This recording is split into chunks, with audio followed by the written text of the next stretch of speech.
इनकलाब इनकलाब, वंदे वंदे।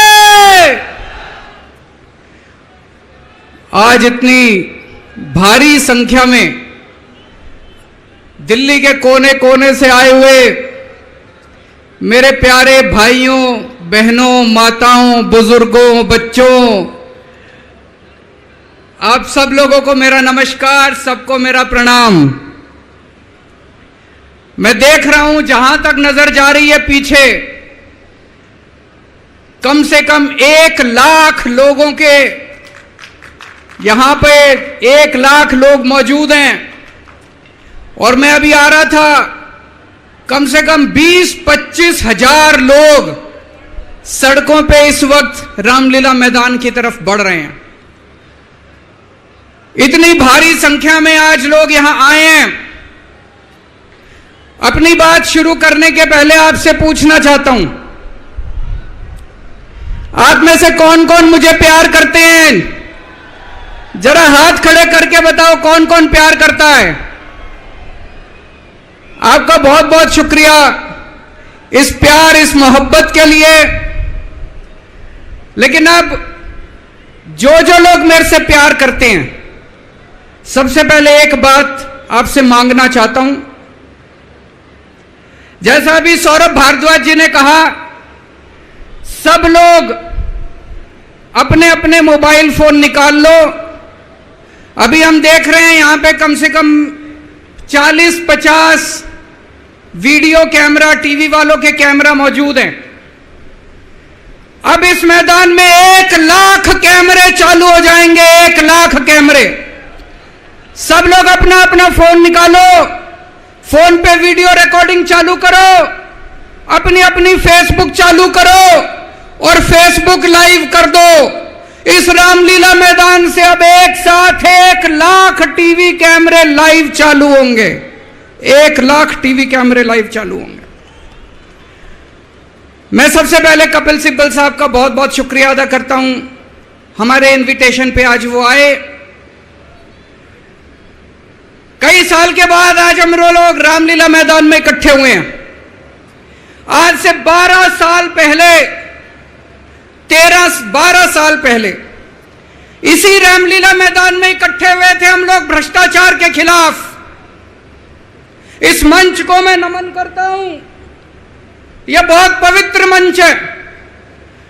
आज से 12 साल पहले भ्रष्टाचार के खिलाफ इकट्ठे हुए थे। आज इसी मंच से एक अहंकारी तानाशाह को इस देश से हटाने के लिए फिर से इकट्ठे हुए हैं। दोस्तों, तानाशाही को खत्म करने के लिए फिर से इकट्ठे हुए हैं। और जैसे उस वक्त भ्रष्टाचार के खिलाफ आंदोलन हमारा सफल हुआ था, आज इसी मंच से जो आंदोलन शुरू हो रहा है, हमारे देश के अंदर जो तानाशाही लाई जा रही है उसे खत्म करने का जो आंदोलन शुरू हो रहा है, जनतंत्र को खत्म करने का जो आंदोलन शुरू हो रहा है, संविधान को बचाने का जो आंदोलन आज शुरू हो रहा है, बहुत जल्दी इस आंदोलन को भी सफलता मिलेगी।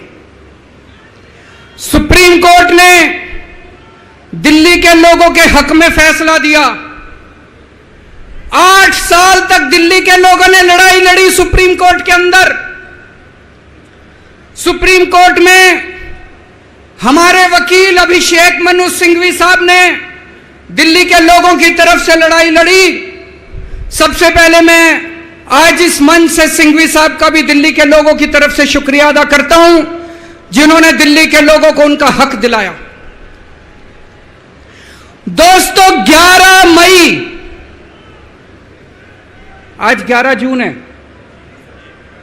आज से 1 महीने पहले 11 मई को देश की सर्वोच्च अदालत, सबसे बड़ी अदालत सुप्रीम कोर्ट, सुप्रीम कोर्ट की भी कॉन्स्टिट्यूशन बेंच, उसने आदेश पारित किया दिल्ली के लोगों के हक में। और उसके 8 दिन के बाद, 1 हफ्ते के बाद 19 मई को देश के प्रधानमंत्री ने सुप्रीम कोर्ट के आदेश को खारिज कर दिया। दोस्तों, देश की सबसे बड़ी अदालत के फैसले को प्रधानमंत्री ने खारिज कर दिया। प्रधानमंत्री कहते हैं मैं सुप्रीम कोर्ट को नहीं मानता। देश के प्रधानमंत्री कहते हैं मैं सुप्रीम कोर्ट को नहीं मानता। 75 साल के भारत के इतिहास में पहली बार एक प्रधानमंत्री आया है जो कहता है मैं सुप्रीम कोर्ट को नहीं मानता। पूरे देश के लोग स्तब्ध हैं। पूरे देश के लोगों को यकीन नहीं हो रहा, इतना अहंकारी प्रधानमंत्री को इतना अहंकार। प्रधानमंत्री कहता है मैं सुप्रीम कोर्ट को नहीं मानता। देश के गली गली में चर्चा हो रही है, घर घर में चर्चा हो रही है, ये मोदी जी को क्या हो गया, इतना अहंकार हो गया इनको, इतना अहंकार हो गया इनको। दोस्तों, देश के अंदर अब जनतंत्र खत्म हो रहा है। इसी को तानाशाही कहते हैं। जब देश का प्रधानमंत्री कहता है मैं सुप्रीम कोर्ट को नहीं मानता, इसी को तानाशाही कहते हैं, इसी को हिटलर शाही कहते हैं, जनतंत्र खत्म होना कहते हैं। मैं बताना चाहता हूं आखिर इस सुप्रीम कोर्ट के आदेश में ऐसा क्या है। सुप्रीम कोर्ट ने ऐसा क्या कह दिया कि प्रधानमंत्री जी कह रहे हैं कि मैं सुप्रीम कोर्ट के आदेश को नहीं मानता। सुप्रीम कोर्ट ने अपने आदेश में बोला कि भारत एक जनतंत्र है, भारत में जनता सुप्रीम है, जनता अपनी सरकार चुनती है, उस सरकार को जनता के काम करने का पूरा अधिकार होना चाहिए। दिल्ली में भी लोग सरकार चुनते हैं, दिल्ली की सरकार को भी, जिस भी सरकार को दिल्ली के लोग चुनते हैं, चाहे इस पार्टी की सरकार हो चाहे उस पार्टी की सरकार हो, सुप्रीम कोर्ट ने कहा कि जो भी सरकार दिल्ली के लोग चुनते हैं, जनता सुप्रीम है, दिल्ली की जनता सुप्रीम है, उस सरकार को काम करने का अधिकार होना चाहिए। मैं आपसे पूछना चाहता हूं, क्या सुप्रीम कोर्ट ने गलत बोला? क्या प्रधानमंत्री को सुप्रीम कोर्ट का आदेश मानना चाहिए? मोदी जी कहते हैं मैं सुप्रीम कोर्ट का आदेश नहीं मानता। मोदी जी ने अध्यादेश पारित कर दिया और सुप्रीम कोर्ट के आदेश को खारिज कर दिया। मोदी जी का अध्यादेश क्या कहता है? प्रधानमंत्री जी ने यह जो अध्यादेश पारित किया, यह क्या कहता है? मोदी जी का अध्यादेश कहता है कि अब दिल्ली के अंदर जनतंत्र नहीं होगा, अब दिल्ली के अंदर तानाशाही चलेगी, अब दिल्ली के अंदर जनता सुप्रीम नहीं है, अब दिल्ली के अंदर एलजी सुप्रीम होगा। अब दिल्ली के अंदर चाहे जनता जिसको मर्जी वोट दे, चाहे जनता जिसकी मर्जी सरकार बनाए, प्रधानमंत्री जी कहते हैं सरकार तो मैं ही चलाऊंगा, मेरी तानाशाही चलेगी, अब जनता सुप्रीम नहीं है, जनता की नहीं चलेगी, जनता की सरकार की नहीं चलेगी। प्रधानमंत्री जी कहते हैं एलजी के जरिए मैं सरकार चलाऊंगा। 26 जनवरी 1950 को हमारे देश का संविधान लागू हुआ। बाबा साहब अंबेडकर ने संविधान बनाया। बाबा साहब अंबेडकर ने अपने संविधान में लिखा कि इस देश के अंदर जनतंत्र होगा, जनता सुप्रीम होगी। आज प्रधानमंत्री जी ने भारत के संविधान के परखच्चे उड़ा दिए। प्रधानमंत्री जी ने भारत का संविधान बदल दिया। प्रधानमंत्री जी कहते हैं अब जनता सुप्रीम नहीं होगी, अब एलजी सुप्रीम होगा। जनता सुप्रीम नहीं होगी, अब प्रधानमंत्री सुप्रीम होगा। प्रधानमंत्री जी कहते हैं अब दिल्ली की जनता की वोट की कोई कीमत नहीं होगी। यह तो सरासर अपमान है दिल्ली के लोगों का। प्रधानमंत्री जी कहते हैं दिल्ली की जनता जिसको मर्जी वोट दे, उस वोट की कोई कीमत नहीं है। दोस्तों, ये बीजेपी वाले रोज मेरा अपमान करते हैं, मेरे को गालियां देते हैं, गंदी गंदी गालियां देते हैं। मेरे को अपने मान और अपमान की कोई चिंता नहीं है, मैं कोई परवाह नहीं करता, मैं इनको वापस गाली नहीं देता, मेरे को गाली गलौज नहीं करनी आती, मेरे संस्कार नहीं सिखाते। मैं 24 घंटे अपने काम में व्यस्त रहता हूं, मेरे को काम से मतलब है। आप लोगों ने मेरे को इतना मौका दिया, इतनी जिम्मेदारी है, 24 घंटे काम करता हूं। ये लोग मेरे को जितनी मर्जी गाली दे लें, लेकिन इस बार इन लोगों ने आपका अपमान किया है, आपकी वोट की कीमत, आपका वोट का अपमान किया है। यह मैं बर्दाश्त नहीं कर सकता, आपके अपमान को मैं बर्दाश्त नहीं कर सकता, इसको किसी हालत में नहीं होने देंगे। दिल्ली के लोगों के वोट का जो इन्होंने अपमान किया है, मोदी जी ने तमाचा मारा है दिल्ली के लोगों को, इसको बर्दाश्त नहीं कर सकते। इसको ठीक करा के रहेंगे, इस अध्यादेश को खारिज करा के रहेंगे, सुप्रीम कोर्ट के आदेश को पालन करा के रहेंगे। करेंगे कि नहीं करेंगे?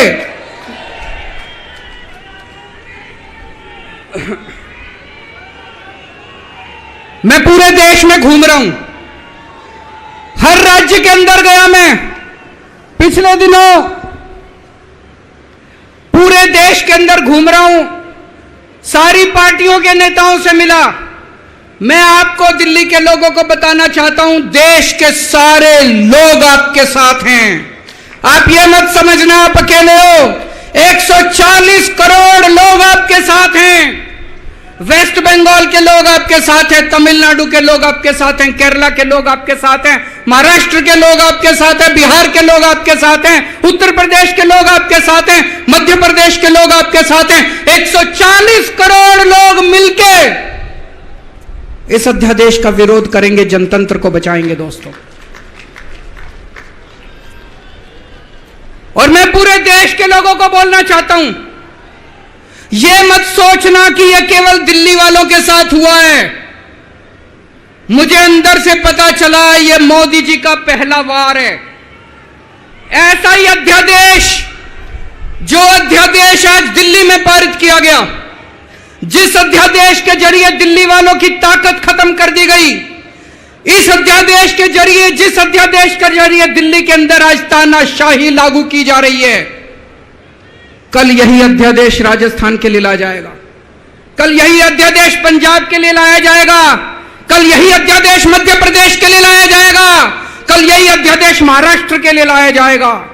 इसे अभी रोकना पड़ेगा, सबको मिलकर अभी रोकना पड़ेगा दोस्तों।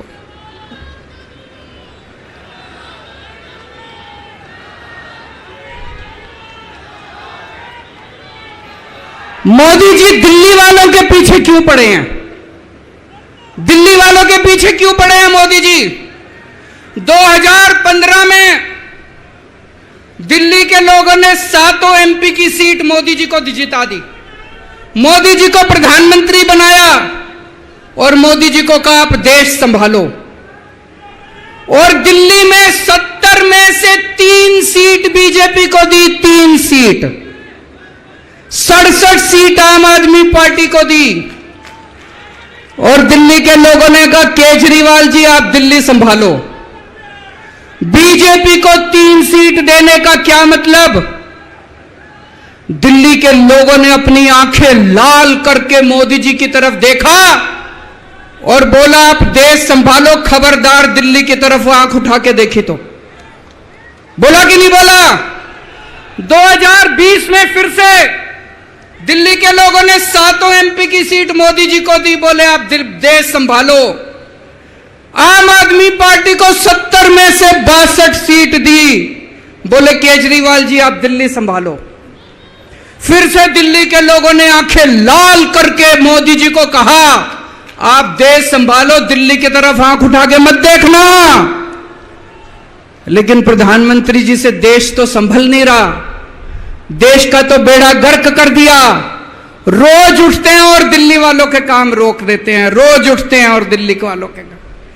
मैं स्कूल बनवाता हूं, मोदी जी कहते हैं मैं तेरे स्कूल नहीं बनने दूंगा। मैं अस्पताल बनवाता हूं, मोदी जी कहते हैं तेरे अस्पताल नहीं बनने दूंगा। मैं मोहल्ला क्लिनिक बनाता हूं, मेरे मोहल्ला क्लिनिक तोड़वा दिए मोदी जी ने। पिछली साल प्रधानमंत्री जी ने दिल्ली के अस्पतालों में दवाइयां बंद करा दी। मैं सीसीटीवी कैमरे लगवाता हूं, प्रधानमंत्री जी एलजी को कह के सीसीटीवी कैमरे नहीं लगने देते। पिछली साल मोहल्ला क्लिनिक के अंदर इन्होंने गरीबों के टेस्ट बंद करवा दिए। दोस्तों, मैंने दिल्ली के लोगों के लिए योगा क्लासेस शुरू की, प्रधानमंत्री जी ने योगा क्लासेस बंद करवा दी। प्रधानमंत्री जी से मैं कहना चाहता हूं, आप देश संभालो ना, आपसे देश तो संभल नहीं रहा। देश का बेड़ा गर्क कर दिया आपने। चारों तरफ इतनी महंगाई हो रही है, पेट्रोल 100 रुपए लीटर पहुंच गया, डीजल 90 रुपए लीटर पहुंच गया, दूध महंगा हो गया, सब्जियां महंगी हो गई, एलपीजी का सिलेंडर 1000 रुपए के ऊपर हो गया। इनको समझ ही नहीं आ रहा महंगाई कैसे, इनको चौथी पास राजा को समझ ही नहीं आ रहा कि देश कैसे संभाले। एक दिन कहते हैं 2000 का नोट आएगा, 5 साल बाद कहते हैं 2000 का नोट जाएगा। अरे इनको समझ ही नहीं है। आप लोगों ने कोई समझदार प्रधानमंत्री बनाया होता, कम से कम यह तो बता देगा 2000 का नोट आएगा कि जाएगा। चारों तरफ बेरोजगारी फैली हुई है, इनको समझ ही नहीं आ रहा बेरोजगारी कैसे दूर करें। चारों तरफ भ्रष्टाचार ही भ्रष्टाचार फैला हुआ है, इनको समझ ही नहीं आ रहा भ्रष्टाचार दूर कैसे करें। जीएसटी की वजह से व्यापारियों का बेड़ा गर्क हुआ पड़ा है, इनको समझ ही नहीं आ रहा जीएसटी को कैसे ठीक करें। पूरे देश का रेलवे में मेरी आप लोगों से गुजारिश है, एक टेस्ट करके देखना। कोई second class AC, third AC, second class की टिकट खरीद लेना, सेकंड क्लास स्लीपर की। एक बारी रेल में जाके देखो इन्होंने रेलवे का क्या हाल कर दिया। पूरी रेलवे का बेड़ा गर्क कर दिया। अच्छा खासा चलता हुआ रेलवे इन्होंने बेड़ा गर्क कर दिया इन लोगों ने। 2002 में प्रधानमंत्री जी गुजरात के मुख्यमंत्री बने। 12 साल गुजरात के मुख्यमंत्री रहे। पिछले 9 साल से देश के प्रधानमंत्री हैं। 21 साल हो गए मोदी जी को राज करते करते, 21 साल। 2015 में मैं दिल्ली का मुख्यमंत्री बना। मेरे को 8 साल हो गए दिल्ली पे राज करते करते। आज मैं चैलेंज करता हूं और देश की जनता को अपील करता हूं, मोदी जी के 21 साल, मेरे 8 साल, दोनों के देख लो किसने ज्यादा काम किया। केजरीवाल ने ज्यादा काम करा, केजरीवाल ने 8 साल में ज्यादा काम करा कि मोदी जी ने 21 साल में ज्यादा काम करा। अरे इनसे काम तो होता नहीं है। देश के अंदर जो अच्छा काम करता है उसको रोकने की कोशिश करते हैं। ये आज दिल्ली के सारे अच्छे काम रोकना चाहते हैं। मोदी जी के पास तो फुल पावर थी 21 साल, मेरे को तो इन्होंने काम भी नहीं करने दिए, हर काम में टांग अड़ाया। फिर भी मेरे 8 साल उठा के देख लो, कितने स्कूल बनवा दिए, कितने अस्पताल बनवा दिए, लोगों का इलाज मुफ्त कर दिया, लोगों के बच्चों को पढ़ाई दे रहे हैं अच्छी, बिजली मुफ्त कर दी। मैंने बिजली मुफ्त करी। मोदी जी कह रहे हैं फ्री की रेवड़ी बांट रहा है। अरे गरीबों के हाथ में अगर 4 रेवड़ी रख दी तो कौन सा बुरा हो गया। मोदी जी आपने तो रेवड़ी नहीं, पूरा का पूरा रेवड़ा उठा के अपने दोस्त को दे दिया। पूरा का पूरा देश उठा के अपने दोस्त को दे दिया। पूरा की पूरी केंद्र सरकार उठा के अपने दोस्त को फ्री में दे दी। मैंने तो 4-4 रेवड़ी रखी थी एक एक हाथ में, गरीबों के हाथ में, आपने तो रेवड़ा ही उठा के दे दिया सारा का सारा। अब लोग प्रधानमंत्री जी से पूछने लगे हैं कि केजरीवाल ने इतने स्कूल बना दिया, आपने क्या किया। उनके पास कोई जवाब नहीं है। अभी पिछले साल मैं गुजरात का चुनाव लड़ने गया,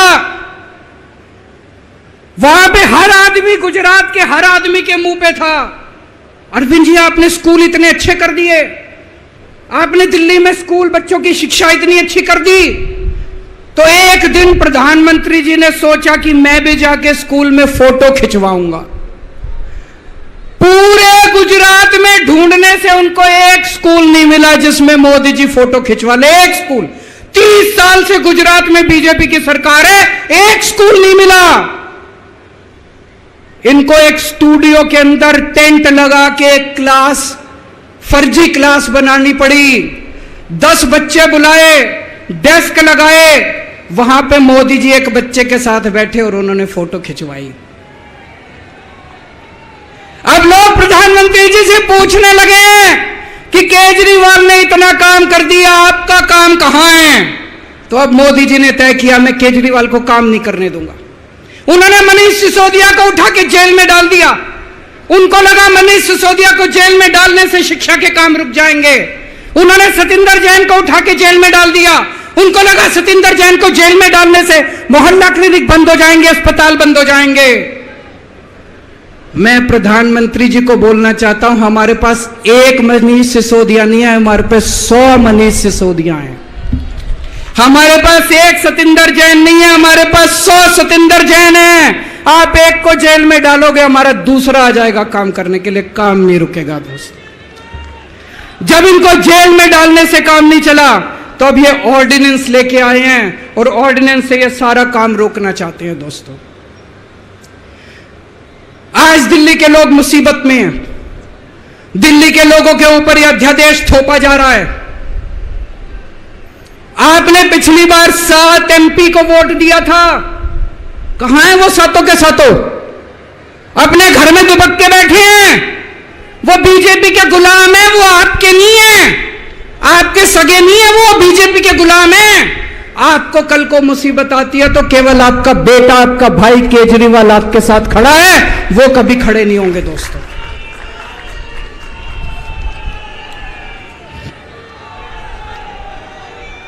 और अंत में मैं आपको एक कहानी सुनाना चाहता हूं। चौथी पास राजा, किस किसने सुनी है ये कहानी? इस कहानी का महात्म्य है कि इस कहानी को जितनी बार सुनोगे, जितनी बार सुनाओगे, उतनी भगवान की कृपा आपके परिवार के ऊपर बरसेगी।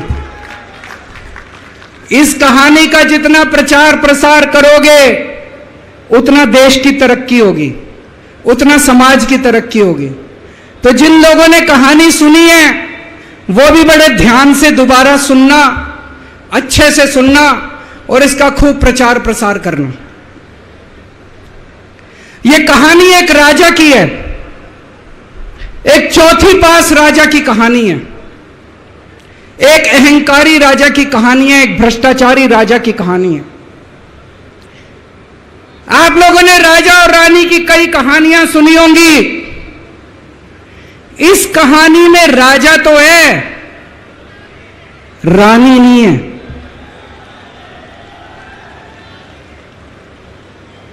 तो एक महान देश था, कई हजार साल पुराना देश। उस देश के एक गांव में एक बच्चा पैदा हुआ, बहुत गरीब घर में एक बच्चा पैदा हुआ। तो जैसे गांव के अंदर बच्चा पैदा होने पे ज्योतिषी आते हैं, ज्योतिषी आके बच्चे का भविष्य बताते हैं, ऐसे गांव का ज्योतिषी आया, उसने बच्चे की कुंडली देखी और बच्चे की मां को बोला कि माई, तेरा बेटा बड़ा होके बहुत बड़ा सम्राट बनेगा। माई को समझ नहीं आया, मैं इतनी गरीब, मेरा परिवार इतना गरीब, मेरा बेटा सम्राट कैसे बनेगा। खैर, बच्चा धीरे धीरे बड़ा होने लगा।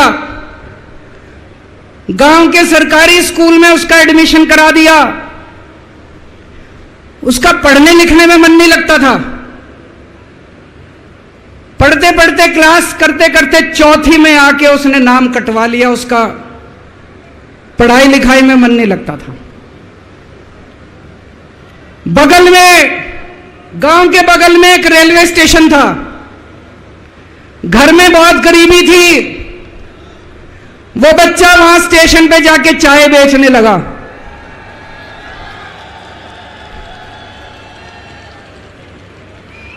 चाय बेच के अपना गुजारा करता था। वो भाषण बहुत अच्छा देता था, बचपन से ही बड़ा अच्छा भाषण देता था। गांव के लड़कों को इकट्ठा कर लेता और भाषण देना चालू करता। धीरे धीरे आसपास के गांव में फैल गया कि यह बच्चा भाषण बड़े अच्छे देता है। आसपास के लड़के भी इकट्ठे हो गए और जो मर्जी टॉपिक हो भाषण देना चालू कर देता था और रुकता ही नहीं था, घंटों घंटों तक भाषण देता रहता था। बच्चा बड़ा हुआ। ज्योतिषी ने कहा था बड़ा होके बच्चा उस महान देश का सम्राट बन गया। लेकिन राजा तो अनपढ़ था, उसे तो कुछ आता नहीं था। अफसर आते, उस अनपढ़ राजा से जहां मर्जी साइन करा लेते, जहां मर्जी जो मर्जी साइन करा लेते। वो राजा अनपढ़ था, उसे लगता था मैं अगर अफसरों से पूछूंगा तो मेरी कमजोरी सबके सामने प्रकट हो जाएगी। अफसरों को लगेगा मेरे को कुछ आता नहीं है। अफसर जो मर्जी लेके आते थे वहां साइन कर देता था। वो धीरे धीरे पूरे देश के अंदर फैल गया कि राजा अनपढ़ है, राजा अनपढ़ है।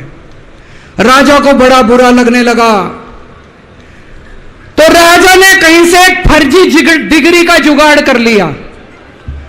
एक फर्जी डिग्री का जुगाड़ कर लिया, एमए की डिग्री का।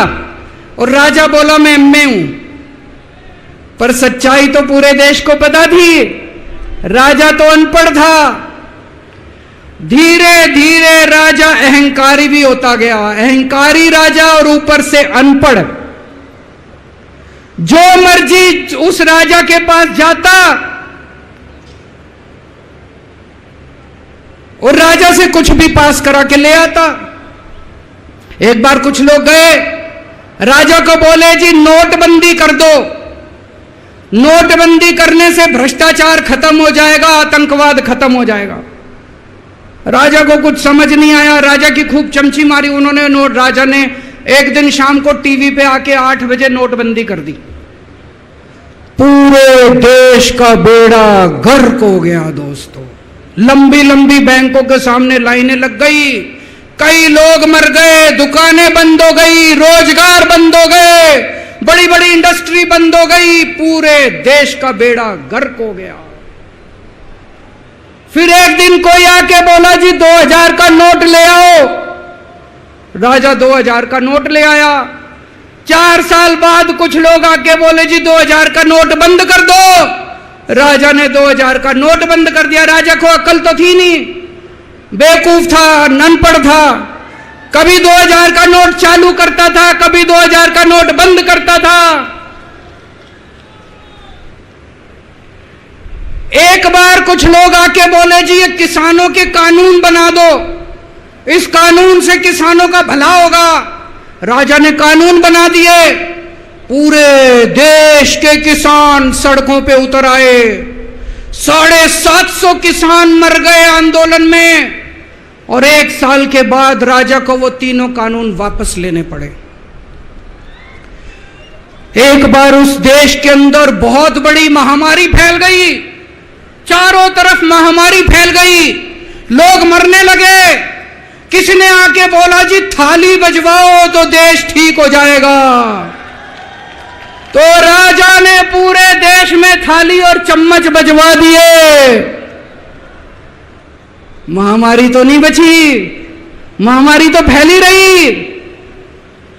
किसी ने आके कहा जी डॉक्टरों की जरूरत पड़ेगी, दवाइयों की जरूरत पड़ेगी, इंजेक्शन की जरूरत पड़ेगी, तब महामारी रुकेगी। राजा अपने दोस्तों का बड़ा ख्याल रखता था। उसके दोस्त थे। एक दोस्त ने 10,000 करोड़ रुपए चोरी कर लिए। राजा ने उसको देश से भगा दिया। दूसरे दोस्त ने 20,000 करोड़ चोरी कर लिए। राजा ने उसको भी देश से भगा दिया। पर एक दोस्त ऐसा था जिससे राजा की ज्यादा ही दोस्ती थी। कौन था? उसको उन्होंने सारे एयरपोर्ट बेच दिए, सारे जहाज बेच दिए, सारे सी पोर्ट बेच दिए, उन्होंने आसमान बेच दिया, जमीन बेच दी राजा ने, खदानें बेच दी। उस दोस्त पे राजा मेहरबान था। राजा का एक और दोस्त था। वो दोस्त इतना गंदा था कि उसने कुछ अंतर्राष्ट्रीय खिलाड़ी महिलाओं के साथ बदतमीजी करी, लेकिन राजा ने दोस्ती नहीं छोड़ी। मजाल जो उस दोस्त के ऊपर कोई आंच आ जाए, राजा उस दोस्त के साथ खड़ा रहा, लेकिन उसने खिलाड़ियों का सुना। राजा का एक और दोस्त था। उस दोस्त ने किसानों के ऊपर गाड़ी चढ़ा दी, रौंद दिया, कुचल दिया किसानों को। राजा ने अपनी दोस्ती नहीं छोड़ी। इस बात पे तो दाद देनी पड़ेगी कि राजा दोस्तबाज था, एक नंबर का दोस्तबाज था। चारों तरफ अत्याचार हो गया, चारों तरफ देश के अंदर इनके अपने लोग जो थे वो बलात्कार करने लगे, गलत काम करने लगे, हाहाकार मच गया। जो राजा के खिलाफ बोलता, राजा उसको पकड़ के जेल में डाल देता। एक दिन एक पत्रकार ने कार्टून बना दिया राजा के खिलाफ, उस पत्रकार को उठा के जेल में डाल दिया। एक दिन एक किसी पत्रकार ने उनके खिलाफ कुछ लिख दिया, उसको पकड़ के जेल में डाल दिया। जो राजा के खिलाफ बोले उसका बेड़ा गर्क। कोई जज अगर उस राजा के खिलाफ ऑर्डर करता था, राजा उसको बख्शता नहीं था। चारों तरफ अत्याचार, महंगाई, बेरोजगारी। ऊपर आसमान में देवता ये सब देख रहे थे कि पृथ्वी के ऊपर कितना घनघोर अत्याचार हो रहा है। सारे देवता इकट्ठे हुए, देवताओं ने मीटिंग करी। सारे देवता मिलकर शिवजी महाराज जी के पास गए और कहा, महाराज कुछ करो, पृथ्वी के ऊपर अन्याय हो गया, अत्याचार हो गया, चारों तरफ बलात्कार, चारों तरफ हाहाकार मचा हुआ है, जनता परेशान हो रही है। पृथ्वी जी, शिवजी महाराज जी ने अपनी तीसरी आंख खोली और दोस्तों यहां प्रचंड पृथ्वी के ऊपर अजीब अजीब घटनाएं घटने लगी। उज्जैन के अंदर महाकाल की 6 सप्तऋषियों की बड़ी बड़ी 10 फुटा भारी भारी मूर्तियां थी। एक दिन बारिश और तूफान आया और 6 की 6 मूर्तियां टूट गई। लोगों ने कहा बड़ा अपशकुन हो रहा है, बड़ा अपशकुन हो रहा है। एक दिन एक ट्रेन एक्सीडेंट हो गया, 250 से ज्यादा लोगों की मौत हो गई। लोगों ने कहा बड़ा अपशकुन हो रहा है। और एक दिन घनघोर बारिश आई, तूफान आया, ऊपर से आकाशवाणी हुई। सारे देश की जनता को भगवान ने कहा कि आप महान देश के लोग हो, क्या कर रहे हो, उठो, खड़े हो जाओ और इस अहंकारी राजा के खिलाफ सब लोग मिलकर आवाज उठाओ। भगवान आपके साथ है। और उसके बाद दोस्तों सोई हुई जनता जाग गई और 1 साल के अंदर उस अहंकारी राजा का राजपाट जनता ने उखाड़ के फेंक दिया। और उसके बाद वो महान देश दिन दूनी रात चौगुनी प्रगति करने लगा। ये कहानी बड़ी पवित्र कहानी है। इस कहानी को सुनने से और सुनाने से परिवार का, समाज का और देश का बहुत भला होता है। इसे ज्यादा से ज्यादा शेयर कीजिए, ज्यादा से ज्यादा लोगों तक पहुंचाइए ताकि ज्यादा से ज्यादा लोग इसे सुन सकें, इसे समझ सकें। अंत में आपसे एक ही विनती है, अगली बार वोट डालने जाओ तो ऐसे आदमी को वोट डालना, ऐसे आदमी को प्रधानमंत्री बनाना जो कम से कम इतनी तो समझ रखता हो कि 2000 का नोट कैंसिल करना है कि चालू करना है। कपिल सिब्बल साहब एक बहुत अच्छी लड़ाई लड़ रहे हैं। इनकी एक वेबसाइट है इंसाफ के सिपाही। आप लोग, सब लोग ज्यादा से ज्यादा इस वेबसाइट पे जाके इसको लॉगिन करें, रजिस्टर करें और हम सब लोगों को मिलके अपने महान देश भारत देश के लिए काम करना है। भारत माता की